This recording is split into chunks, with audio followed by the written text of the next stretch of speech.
अभी थोड़ी देर पहले मेरी बेटी सुरभि जो बात मुझे सुनाकर गई, वो मैं कभी सपने में भी नहीं सोच सकती थी। वो तो कहकर जा चुकी थी, लेकिन उसके शब्दों की मार मेरा पीछा नहीं छोड़ रही थी। सारी गलती आपकी है मम्मी, आप ही इन बातों की जिम्मेदार हैं। और उसकी आखिरी कही बातें तो मुझे अंदर तक तोड़ गई थी। आप लाइफ में बैलेंस नहीं रख सकी मम्मी। सालों पहले का दृश्य मेरी आंखों के सामने किसी फिल्म के दृश्य की तरह घूम गया। मेरे पापा डॉक्टर सुमित बंसल के अस्पताल की गिनती शहर के बड़े अस्पतालों में होती थी। वो आर्थिक और सामाजिक स्तर पर जितने सफल थे, उनका वैवाहिक जीवन मुझे उतना ही असफल लगता था। सुनंदा के नाम से मैं डॉक्टर सुमित की इकलौती बेटी थी। बचपन से माता पिता के बीच लड़ाई झगड़ा देखते रहने के बावजूद मैं कभी ये नहीं समझ पाई कि उन दोनों में गलत कौन था।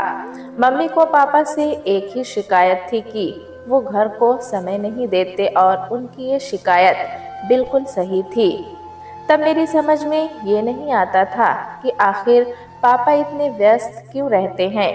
आखिर सारी दुनिया के पुरुष काम करते हैं, पर वे तो इतने व्यस्त नहीं रहते।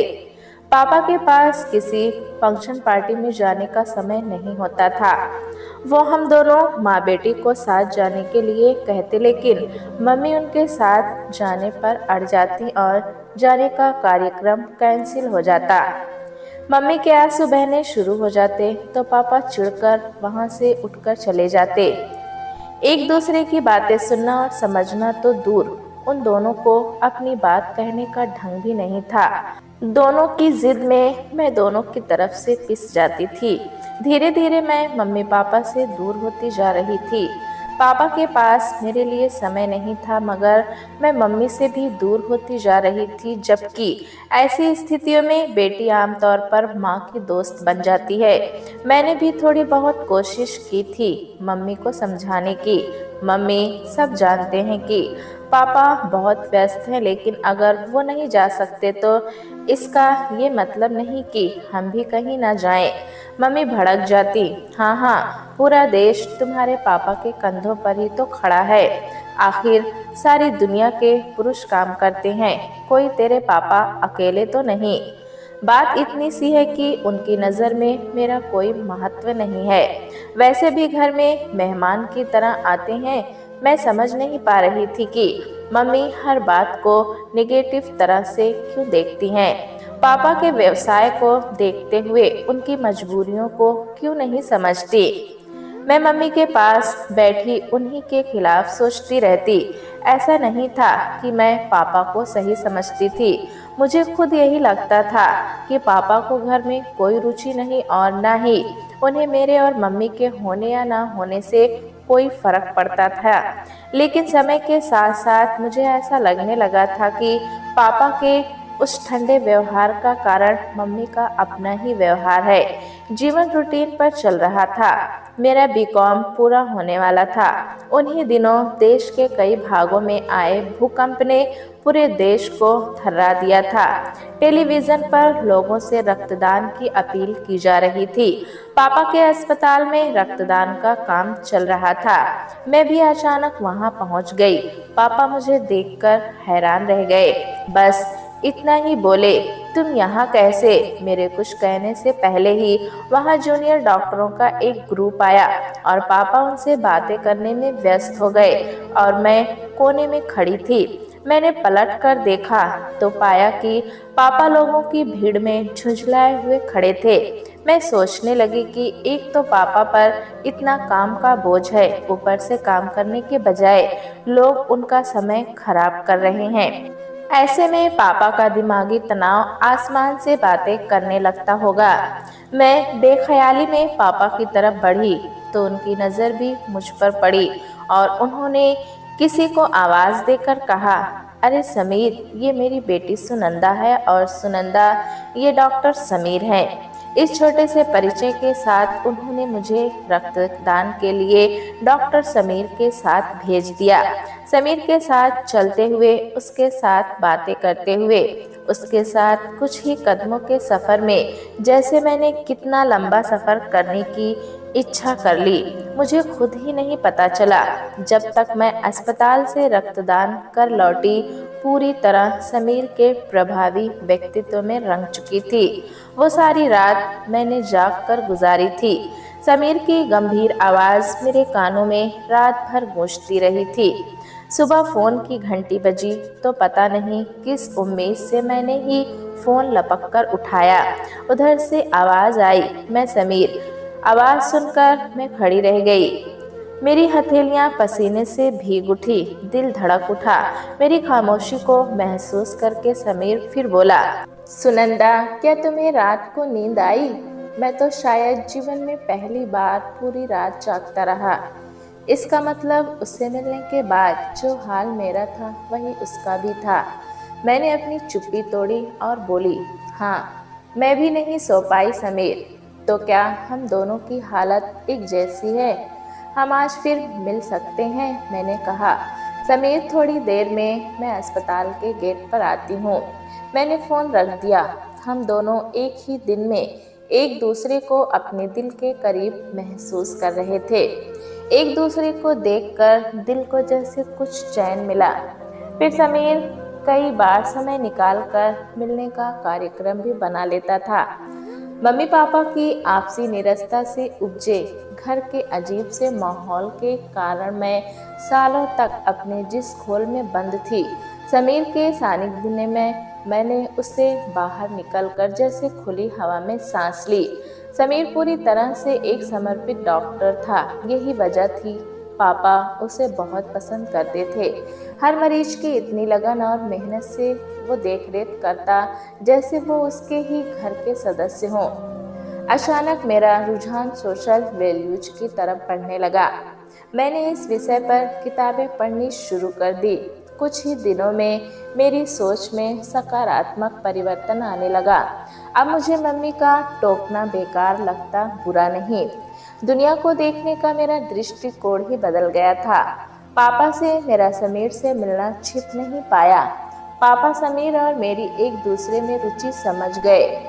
उन्होंने मम्मी से बिना सलाह किए समीर के माँ बाबूजी से बात भी कर ली थी और इस रिश्ते के लिए अपनी स्वीकृति भी दे दी थी।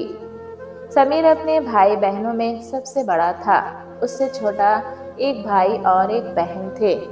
सबसे बाद में पापा ने घर पर मम्मी को बताया तो जैसे घर में तूफान आ गया।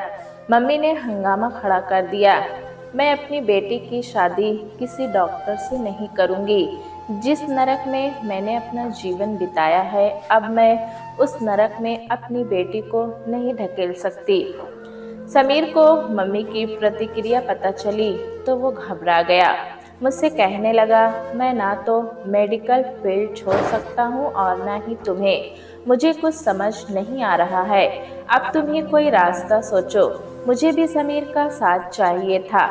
उसके प्यार ने मुझ में बहुत हिम्मत भर दी थी। मैं घर पहुंची तो मम्मी से बात करने से पहले ही आंखों में आंसू आ गए। मैं अपने हाल पर चिल्ला उठी, मम्मी, लोग तो कहते हैं कि माँ औलाद के दिल की बात उसके कहे बिना ही जान लेती हैं, लेकिन मेरे साथ कभी ऐसा नहीं हुआ। मम्मी के लिए मेरी बातें और आंसू दोनों ही हैरान करने वाले थे। मैं कहती रही, मेरा दिल भी चाहता है कि मैं इस घर को छोड़कर दूर चली जाऊं, क्योंकि जब इस घर में खामोशी होती है तो चारों तरफ सन्नाटा भी होता है, और जब शोर होता है तो वो सिर्फ आपकी और पापा की लड़ाई के रूप में होता है, जो इन दीवारों से टपकती वीरानियों से भी ज़्यादा डरावना होता है। आप खुद तो एक प्यार करने वाली माँ बन नहीं सकी, मगर आपके इस अनबैलेंस्ड व्यवहार ने मुझसे पापा को भी दूर किया है। मम्मी, आपने कह दिया कि समीर से शादी करके आप अपनी बेटी को नरक में नहीं धकेलना चाहती। आपने ये भी नहीं सोचा कि जिसे आप नर्क कह रही हैं वो आपकी नज़र में ही नर्क हो। आपको पता ही नहीं आपकी बेटी का दृष्टिकोण आपसे कितना अलग है। मुझे लगता है डॉक्टरों के पास भी अपनी पत्नी और बच्चों के लिए समय हो सकता है, क्योंकि वो समय निकालना चाहते हैं, लेकिन पापा ऐसा कोई प्रयत्न ही नहीं करते, क्योंकि आपके व्यवहार की वजह से उनका घर आने का मन ही नहीं करता होगा। आपको जीवन में पापा की मजबूरियों से संतुलन बिठाना नहीं आया। मुझे खुद नहीं पता था मैं सब कुछ कैसे कह गई। ये वे बातें थी जो मैं काफ़ी समय से उनसे साहस नहीं कर पाई थी, और आज शब्द जैसे खुद ही फिसलते चले गए। फिर मैं अचानक मुंह हाथों में छिपाकर फूट फूट कर रो पड़ी। रोते रोते पापा पर नजर पड़ी। इसका मतलब वो सारी बातें सुन चुके थे। मम्मी पापा दोनों बुत बने खड़े थे। मैं सिर झुकाए चुपचाप अपने कमरे में चली गई। सुबह उठने पर मैं समझ नहीं पाई कि मम्मी मुझसे नाराज है या उन्होंने मेरी बातों को कोई महत्व ही नहीं दिया, मगर ये सिर्फ मेरी गलतफहमी थी। मेरी बातों ने उनके फैसले बदल दिए थे, और इस बात का पता मुझे तब चला जब 2 दिन बाद ही समीर के घर वाले मुझे अंगूठी पहना गए और शादी की तारीख भी बहुत जल्दी तय हो गई। समीर और मेरी खुशी का कोई ठिकाना नहीं था। अस्पताल से फ्री होते ही समीर मुझे फ़ोन करता और हम दोनों बाहर घूमते, शॉपिंग करते और नए जीवन के सपने देखते। शादी से 1 दिन पहले मैं उदास हो गई और चुपचाप लॉन में बैठी मम्मी से कही अपनी बातें सोच रही थी। उनको अपनी कड़वी बातें कहने का दुख भी था, लेकिन अब तो भड़ास निकल ही चुकी थी। अब सब ठीक था। मम्मी शांत रहती। पापा शादी की तैयारियों में काफ़ी समय निकाल रहे थे। अचानक मम्मी मुझे ढूंढती लॉन में आ गई और मेरे पास ही बैठ गई। थोड़ी देर मुझे देखती रही, फिर बोली, सुनंदा, तुम्हारी नानी कहा करती थी कि हर इंसान जीवन को अपनी नज़र से देखता है। मैं मानती हूँ कि मैंने तुमसे हमेशा एक दूरी बनाए रखी। कभी मेरी बेटी कहकर तुम्हें प्यार नहीं दिखाया, लेकिन इसका मतलब ये नहीं कि मुझे तुमसे प्यार नहीं। मैंने जिस नज़र से दुनिया को देखा था और जिन हालात से गुजरी थी, उन्हें देखने के बाद मुझे लगता था कि लड़कियों को हमेशा रौब में रखना चाहिए, क्योंकि मेरी माँ ने मुझ पर कभी सख्ती नहीं की थी, जिस वजह से जीवन में मुझसे बहुत गलतियाँ हुई है। हर माँ यही चाहती है कि जो परेशानी उसने सही, उसकी बेटी उससे दूर रहे। रही तुम्हारे पापा और मेरी बात, तो इस उम्र में खुद को बदलना आसान तो नहीं है, लेकिन मैं कोशिश करूँगी। तुम्हारे लिए मुझे दुख है कि मैं अपनी सख्ती में हद से बढ़ गई, जैसे मेरी माँ अपनी नरमी में हद से बढ़ गई थी। हाँ, ये मेरी गलती है कि मुझे बैलेंस रखना नहीं आया। मम्मी के चुप होने पर मुझे ऐसा लगा जैसे पूरी कायनात खामोश हो गई हो। मम्मी की बातों पर मैं पथरा कर रह गई, मगर मेरे अंदर एक तूफान मचा था। मम्मी ने मेरे सिर पर हाथ रखकर इतना ही कहा, हमेशा खुश रहो, मैं शर्मिंदा हूँ तुमसे मेरी बच्ची। पता नहीं इस वाक़ में ऐसा क्या था कि मैं खुद पर नियंत्रण खो बैठी और उनके गले लगकर फूट फूट कर रो पड़ी। फिर मैंने समीर के साथ नए सफ़र के लिए रास्ते में बड़ी मजबूती से पहला कदम रखा। मैंने अपने आप से वादा किया था कि मैं कभी समीर से लड़ूंगी नहीं, अपना धैर्य नहीं खोऊंगी। मम्मी से बात करने के बाद मैं अपनी ज़बान पर और भी नियंत्रण रखना सीख गई थी, क्योंकि उस अनुभव ने मुझे सिखा दिया था कि गुस्से में इंसान कई गलत शब्द बोल जाता है, जिससे बाद में शर्मिंदगी होती है। जबकि जीवन में ऐसे कई पल आए जहां मुझे समीर की अतिव्यस्तता पर बहुत गुस्सा आया था, और 1000 कोशिशों के बावजूद मुझे लगता था मैं फट पड़ूंगी। ऐसे समय में मेरी कोशिश होती कि समीर से मेरा सामना ना हो। वैसे भी मैंने सारा जीवन भरी ससुराल में बिताया था, जहां वैसे भी हर बात बोलने से पहले तोलनी पड़ती है, वरना हर बात का उल्टा मतलब आसानी से निकाला जा सकता है। मैंने घर की सारी जिम्मेदारी अपने ऊपर ले ली थी। माँ बाबूजी की देखभाल, सुमित और जया की फरमाइशें, दोनों भाभी भाभी करते नहीं थकते थे। समीर घर की तरफ से बिल्कुल बेफिक्र होकर अपने काम में दिन पर दिन और व्यस्त होता गया। अब उसकी गिनती शहर के जाने माने डॉक्टर के रूप में होती थी। नया अस्पताल बन रहा था जिसे बनाना हम दोनों का एक सपना था। दोनों बच्चों यश और सुरभि के बाद तो मैं घन चक्कर बनी रहती और फिर समय बीतने के साथ समीर के पास इतनी फुर्सत भी नहीं रही कि मेरे साथ बैठकर कभी मेरी बात सुने या अपनी कहे। शादी से पहले मैं मम्मी को देखकर सोचा करती थी कि अगर पापा बिजी रहते हैं तो मम्मी की जिम्मेदारी और भी बढ़ जाती है, क्योंकि उन्हें माँ और बाप दोनों का रोल प्ले करना चाहिए। और मैं अपने बच्चों के साथ इसी सोच पर चली थी। मैं उनके साथ ना तो इतनी सख्ती थी कि वे अपने ही घर में परायापन महसूस करते और ना ही इतनी नरम कि वे बदतमीज और गुस्ताख बन जाएं। यह सुरभि से 2 साल बड़ा था। उसके सेटल होने में अभी समय था। सुरभि का एक बहुत अच्छा रिश्ता आया तो हम सब ने हाँ कर दी। अब कुछ ही हफ्तों में उसकी शादी होने वाली थी। मैंने एक रात को देर तक सुरभि के कमरे की लाइट चलती देखी तो मैं उठकर गई। देखा सुरभि बहुत उदास सी खिड़की पर खड़ी थी। कुछ ही दिनों बाद विदा होने वाली अपनी बेटी की उदासी ने मुझे भी उदास कर दिया था। मैं उसके पास जाकर खड़ी हो गई और पूछा, क्या हुआ बेटा, क्या बात है? सुरभि बोली, मम्मी, पापा एक ज़रूरी ट्रिप से बाहर जा रहे हैं। कहा तो उन्होंने यही है कि शादी से पहले आ जाऊंगा, लेकिन मुझे पता है वो इस बार भी हमेशा की तरह समय पर नहीं आएंगे। बस यही सोच रही थी कि काश जितने दिन मेरी शादी के रह गए हैं पापा कम से कम वे दिन मेरे साथ बिता लें।